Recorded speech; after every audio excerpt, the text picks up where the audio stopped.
যা খাচ্ছেন তা আসলেই খাঁটি তো?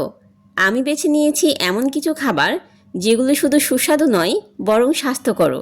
আমার একটা পার্সেল এসেছে, ভাবলাম এটা আপনাদের সঙ্গে শেয়ার করি, হয়তোবা আপনাদের কাজে লাগতে পারে। এই যে দেখুন, এটি হচ্ছে ঢেঁকি ছাড়া লাল চাল, প্রাচীন পদ্ধতিতে তৈরি, কোনো প্রিজারভেটিভ নেই, পুরোপুরি স্বাস্থ্যকর ও ফুল ফাইবার সমৃদ্ধ। এই চালে আছে প্রচুর ফাইবার যা হজমে সাহায্য করে, ওজন নিয়ন্ত্রণেও সহায়ক। আমি অবশ্য অনেক আগে থেকেই লাল চালটা খাই, কিন্তু ফুল ফাইবার সমৃদ্ধ এবার প্রথম নিয়েছি।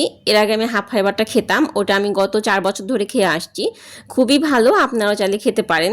এর সঙ্গে নিয়েছি লাল গমের আটা, আসল গম থেকে তৈরি করা হয়েছে, যেটা হজমে সহজ আর অনেক বেশি পুষ্টিকর।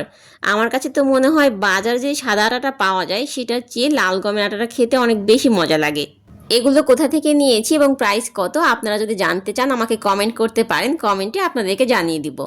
এবার আপনাদেরকে দেখাচ্ছি ঘানিতে ভাঙানো খাঁটি সরিষার তেল। আমি গত 4 বছর ধরে ঘানিতে ভাঙানো এই তেলটা ইউজ করি রান্নাতে। অলিভ অয়েলটা ইউজ করি, আর যে সয়াবিনটা আগে আমি ইউজ করতাম ওইটা টোটালি বাদ দিয়ে দিয়েছি। এই পণ্যগুলো শুধু খাবার নয়, এগুলো জীবনের প্রতি সচেতন একটি পদক্ষেপ। আমি বেছে নিয়েছি, আপনি কবে নিচ্ছেন?